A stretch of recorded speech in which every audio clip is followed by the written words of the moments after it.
Fashion Week. Parisian Fashion Week. I miss that. I miss Paris. Fashion Week in Paris. Big shout to Paris. I miss that. All right. Paris Saint-Germain 2, City 0.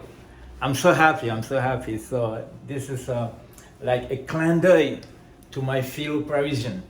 Alright, aujourd'hui, on va aborder un sujet simple. Je m'apprête à partir en rendez-vous.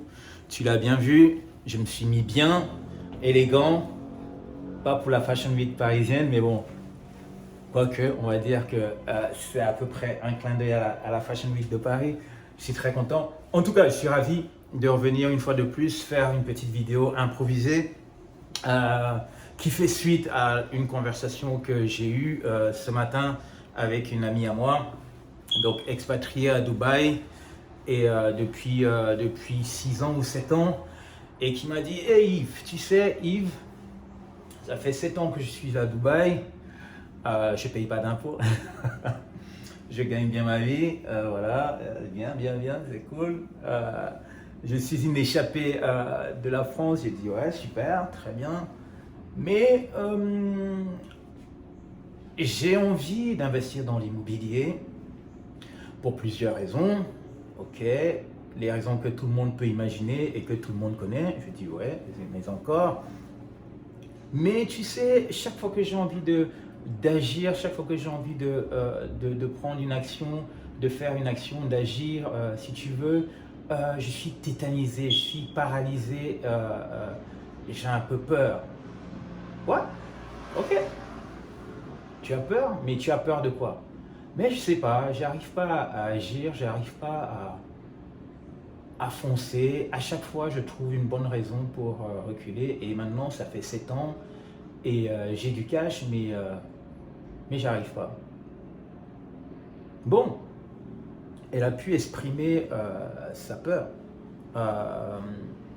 C'est une bonne chose de sa part. Elle a pu prendre conscience du fait que il y avait quelque chose qui la retenait d'agir.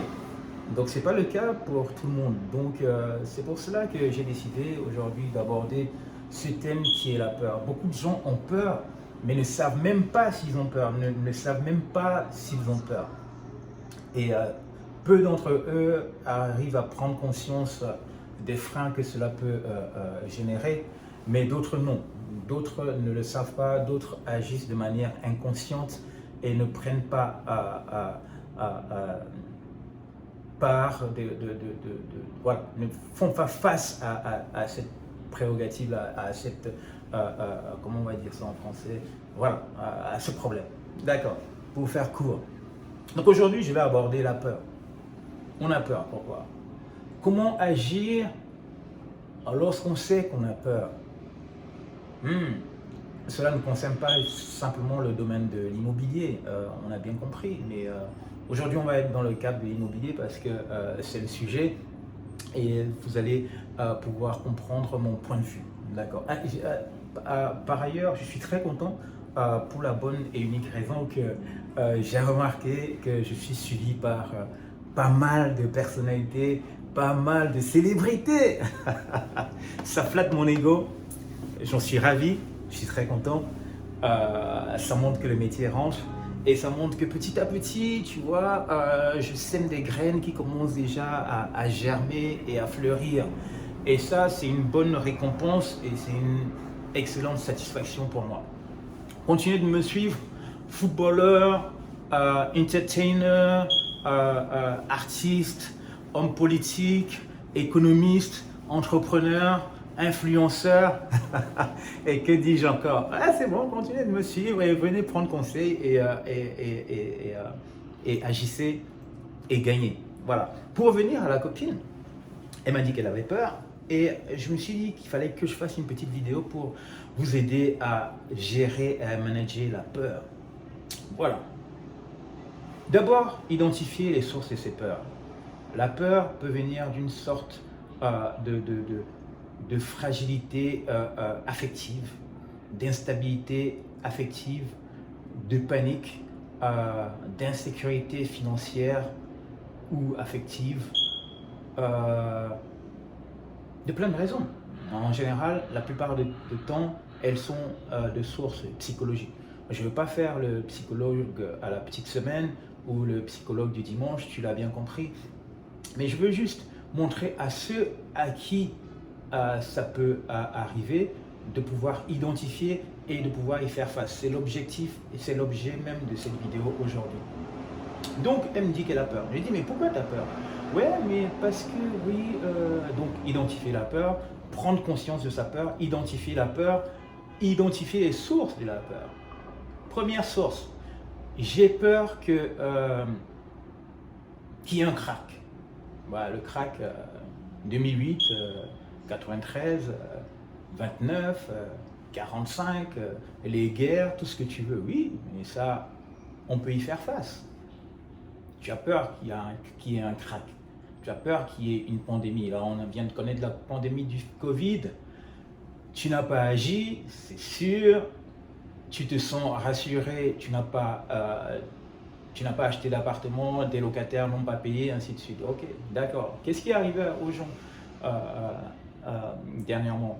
C'est que certains ont pris des mesures. Ils ont anticipé. Si tu as peur qu'il y ait un crack, bah ça, tu n'y peux rien, mais en tout cas, il y aura toujours des solutions et le gouvernement ou les gouvernements pourraient prendre des mesures pour que tu ne sois pas trop impacté. D'accord. Anticipe, prévois de la trésorerie et prévois d'avoir des biens tangibles. Tu vas t'en sortir. Elle a peur qu'un locataire ne paye pas. D'accord. Choisis bien ton locataire. Fais une enquête préliminaire. Utilise les leviers qui existent pour te protéger. D'accord? Prévois de la trésorerie. Prévois 4, 5, 6, 7 mois de trésorerie pour faire face à un locataire inconvenant qui ne puisse pas payer. D'accord? Ok. J'ai peur que je ne trouve pas de locataire. Ok, si je ne trouve pas de locataire, discute avec ton agent immobilier, connais intimement les marchés qui t'intéressent pour viser ne serait-ce que les zones où la demande locative est la plus forte. Ok? Tu pourras éliminer cette peur. J'ai peur que mes voisins puissent se rendre compte que, ou mes proches, ou les gens de ma famille puissent se rendre compte que j'ai de l'argent, que je suis riche. Oui, ok. Si ça peut t'aider d'être discret.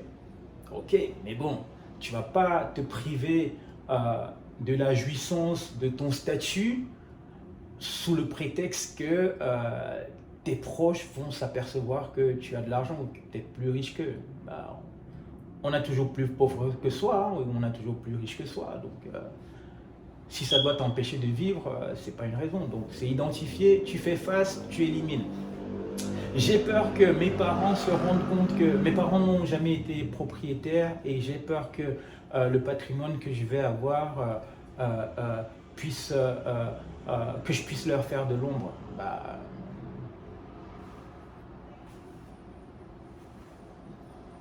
tu peux toujours essayer d'en discuter et d'essayer de creuser un peu plus et voir de consulter parce que au moins si tu es conscient de ça, tu vois un psychologue et vous arrivez à trouver une solution et surtout que tu puisses agir, d'accord? Ok, j'ai peur que voilà, de ne pas faire le bon choix. Si tu as peur de ne pas faire le bon choix, discute-en avec moi et je te dirai, je pourrais t'éclairer pour que tu puisses faire le bon choix. Ok, ça c'est une chose. Quel est ton objectif? Elle me dit que son objectif c'est de pouvoir avoir du patrimoine pour le laisser à ses enfants. J'ai dit très bien. Tu veux investir où? Je ne sais pas si je dois investir à Paris ou à Miami ou à New York ou à Dubaï, peu importe. Je ne sais pas, mais j'ai quand même peur. Donc, ok, on va faire étape par étape. Si tu veux faire du patrimonial sur Paris, si tu achètes un appartement, un 2 pièces dans un beau quartier parisien, il va te coûter 550 à 600 000. Ça va te faire peut-être 40 mètres carrés par là. On va être autour de 11 000, 11 500 ou 12 000 du mètre carré, peu importe. Donc, ça fait pas très grand et ça fait 600 000. Et quand ça fait 600 000, quel que soit le quartier parisien, tu ne pourras pas louer à plus de 1300, 1400. D'accord? Ce qui fait que si tu achètes à 600 000, ton crédit, il devrait être autour de 3500. Donc si tu as un crédit à 3500, c'est-à-dire un passif de 3500, tu as un actif, une rentrée d'argent de 1300 ou 1400, on va arrondir à 1500, tu vas avoir un déficit de 2000 euros par mois. Sur 12 mois, ça va faire un déficit de 24 000 euros. Donc si tu investis dans du patrimonial sur Paris à 600 000 avec un loyer à 1500, on va dire, tu perds déjà 2000 euros par mois. Est-ce que tu es prêt à perdre 2000 euros par mois? Est-ce que tu as une épargne de 2000 euros? Oui, tu as une épargne de 2000 euros. Tu es prêt à perdre 2000 euros par mois, c'est-à-dire 24 000 par an. Si tu gardes le bien pendant 10 ans, tu auras eu un déficit, tu auras perdu 240 000. Est-ce que tu es prêt à faire ça pour pouvoir, ton objectif, transmettre à ton enfant, à tes enfants, un bien qui aura certes pris de la valeur, mais qui sera taxé sur une potentielle plus-value à 34%. Si tu n'es plus de ce monde, il y a la succession, ça fera 40%, ou même si tu es de ce monde et que tu veux transmettre ce bien à tes enfants, il y aura une taxation déjà de la plus-value et de la succession. Donc tourne-toi vers ton fiscaliste, il t'expliquera ça mieux que moi. Tu es prêt à faire ça? Qui est gagnant dans l'histoire? La banque, elle aura encaissé 240 000. Qui d'autre est gagnant dans cette histoire? L'État, qui aura encaissé de la taxe foncière. Ça, c'est ton objectif. Est-ce qu'il est viable? Il peut être viable pour toi si tu ne considères pas les chiffres qui sont dedans et que tu restes focalisé sur l'aspect subjectif d'avoir un bien sur Paris. Voilà. Est-ce que je le ferai? Moi, jamais de la vie je le ferai. Pourquoi? Parce que avoir une plus-value dans 10 ans qui sera taxée 34%, une plus-value de, on va dire, 60 000 ou 80 000 ou même 100 000 taxée à 34%, dépenser 250 000 sur les 10 ans et dépenser de la taxe foncière et dépenser du crédit immobilier, c'est-à-dire 3 500 par mois, c'est-à-dire 350 000 pour gagner 60 000 ou 70 000 de plus-value, est-ce que je le ferai? Non, jamais de la vie je le ferai. Maintenant, si ton objectif est de viser la rentabilité et des revenus, ce que je te recommanderais, ce ne serait pas d'acheter à Paris, ce serait d'acheter à New York, Miami, Atlanta, peu importe, n'importe quelle ville des États-Unis où il y a du cash flow. Pourquoi? Parce que non seulement les loyers sont très élevés, sont plus élevés qu'en Île-de-France, à Paris, en France ou dans n'importe quel pays socialiste, mais en plus de ça, il y a des avantages fiscaux énormes. Les revenus locatifs sont exemptés de tous les frais de dépenses de gestion qui sont déductibles. Les intérêts d'emprunt sont déductibles. Les dépenses, les maintenances, les frais de maintenance et de gestion sont déductibles, je veux dire au state. Et en plus, il y a un avantage fiscal qui s'appelle la dépréciation qui est encore super intéressant, déductible. Quand tu fais dans le commercial, la taxe foncière, elle est déductible. Il y a énormément de choses qui sont déductibles et qui protègent ton cash flow. Et de plus, l'immobilier est moins cher et les loyers sont plus élevés et parfois pas plafonnés, comme c'est le cas dans les pays socialistes, dont je tairai évidemment les noms. Voilà. Si ton objectif correspond à cela, c'est plus clair. Tu n'auras pas à avoir peur de quoi que ce soit. D'un côté, tu sais qu'il y a de la perte et d'un côté, tu sais qu'il y a du gain. Moi, je suis pour le parti que tu dois faire de l'argent maintenant et la plus-value doit être un bonus. La plus-value doit être de bonus et le revenu locatif, il doit être maintenant et il ne doit pas être complémentaire. Tu dois être en mesure de pouvoir vivre de tes revenus locatifs. D'accord? C'est ce que j'ai dit à cette fille, c'est ce que j'ai dit à ma copine et j'ai senti qu'elle était plus rassurée, qu'elle avait moins peur et qu'elle était prête à franchir le pas.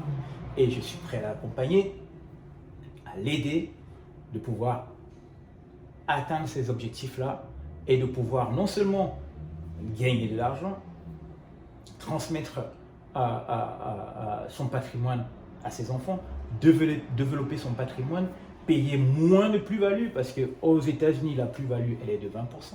Et toutes les déductions possibles et imaginables qui existent font que pratiquement, elle ne payera pas d'impôt.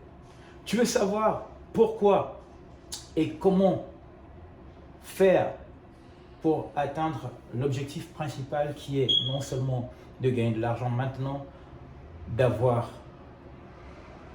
connaître une appréciation de son bien, d'avoir une plus-value plus intéressante.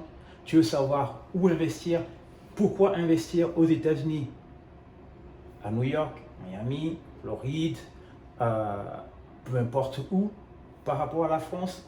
Cela fera l'objet d'une prochaine vidéo et je t'invite impérativement à souscrire à la barre de like, à souscrire à ma chaîne Do Real Invest. Do Real Invest, you have to smash the hit button right now. Et tu auras le contenu exclusif des futures vidéos à arriver. J'ai été un peu plus long, mais c'est parce que je n'ai pas pu réaliser des vidéos depuis un certain temps.